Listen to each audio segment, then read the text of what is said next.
Anna Dawson welcomed me with a tired smile. She was desperate, like everyone who hires a medium.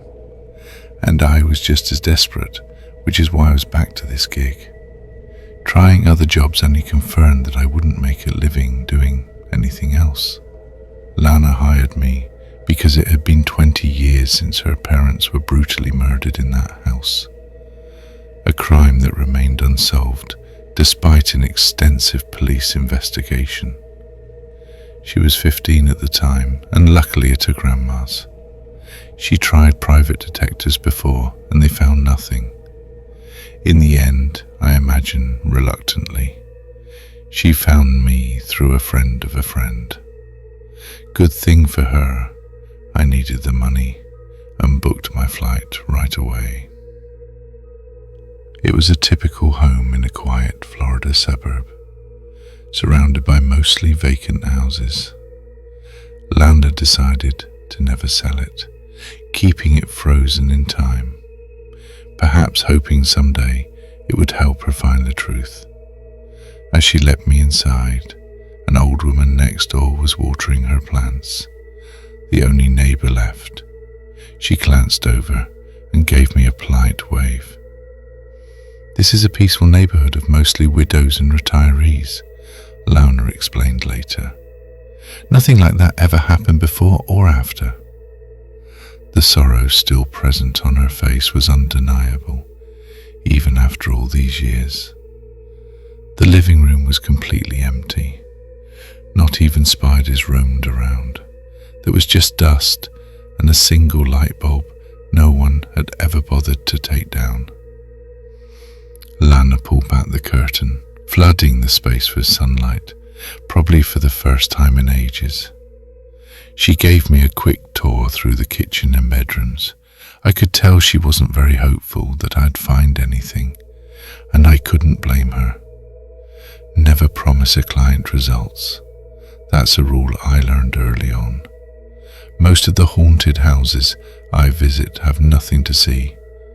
Either the dead moved on, or they simply don't want to be disturbed. Not the kind of pitch that brings in clients. But spirits tend to remain where they died. The energy of death clings to a place, anchoring them there. If Lana's parents still lingered in this house, they could talk to me. I asked her for a chair and placed it in the center of the living room. "I'll try to channel the voices of the spiritual world now," I told her. "So please, we need to remain silent." That was just a fancy way of telling her to stay quiet, so I could hear if any dead would actually talk. I sat down and closed my eyes. For several minutes, I waited in silence, hearing nothing but the wind and birds outside. I was ready to give up and explain to Lana my no-refund policy when I heard faint weeping. The weeping stopped abruptly. "Do you know where Miss Dawson is?" the voice asked. "I want to tell her I'm sorry." "What do you mean? Sorry for what?" The light flickered for a second, and I saw the curtain shift slightly before the answer came. "For what I did to her," the voice confessed, its tone laced with sorrow. "For killing her the way I did." I felt my heart pound in my chest and turned to Lana. "I don't think this is your family. Now, in my experience, spirits can be deceitful.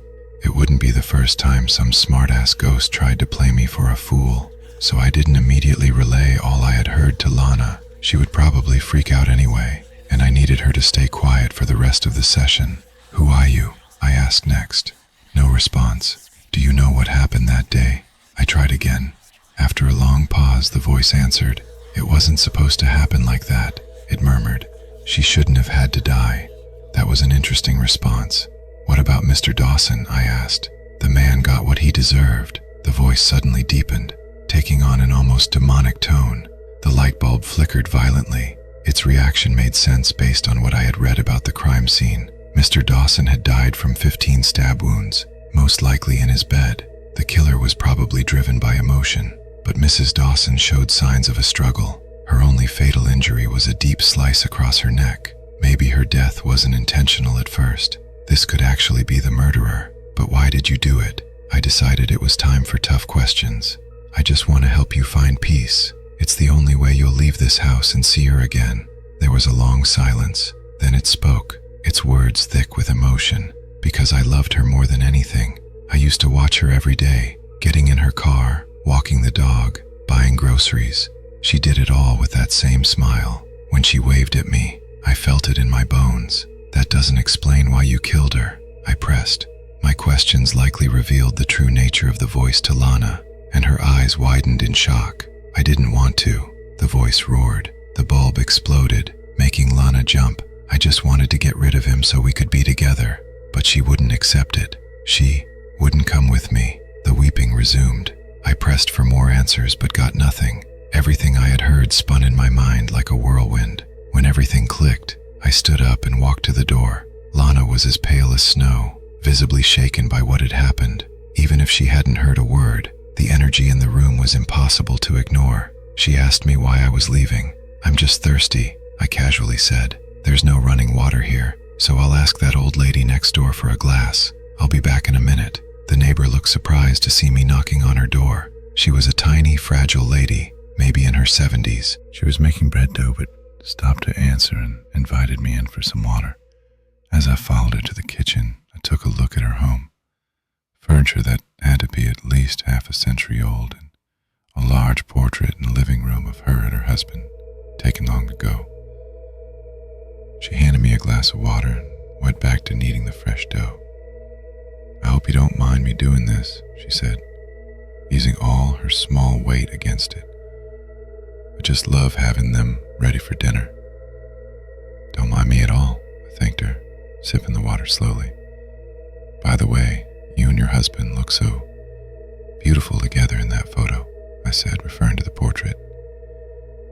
Her face stiffened for a brief moment before returning to its usual warm smile.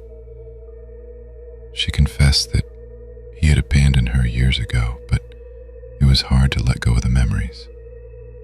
One day, he simply left and never returned.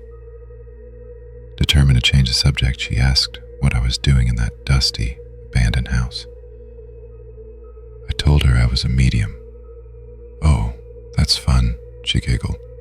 "Did you find anything there?" "Yes, as a matter of fact, I did," I answered. "I found your husband. He told me a lot about you, about him, and about what he did to the Dawson family." She froze, hands still buried in the dough. Slowly, she turned around, scanning my face to see if I was joking, if I really knew the truth about what had happened 20 years ago. I didn't. It was a bluff and educated guess. For the killer to be a spirit trapped in that house, he had to have died nearby. For him to know the private details of Mrs. Dawson's life, he had to be someone who lived close, someone who could watch her every move, like a neighbor. And there weren't many of them around here. I had no idea it would work. My theory could have been completely wrong. But the bluff paid off, because the woman broke down in tears. For Lana, finding the truth was all that mattered, and I gave it to her. A family had been killed by a neighbor obsessed with her mother. In an act of desperation, he broke into the house that night and confessed his feelings just as she had gone to the kitchen for a glass of water. When she rejected him, he grabbed her and slit her throat with a sharp fish knife. Then, in a fit of rage, he walked into the bedroom where her father slept and stabbed him to death. It took me a few more sessions with the killer to get the whole truth out. The old lady confirmed and admitted to Lana that she had suspected her husband all along, and when she confronted him, he fled, never to be found, probably dying somewhere years later. The end, or at least that's the end I told Lana. I can't say she was happy about it, but at least she knew. There could finally be peace. What I didn't tell her was that the husband never fled.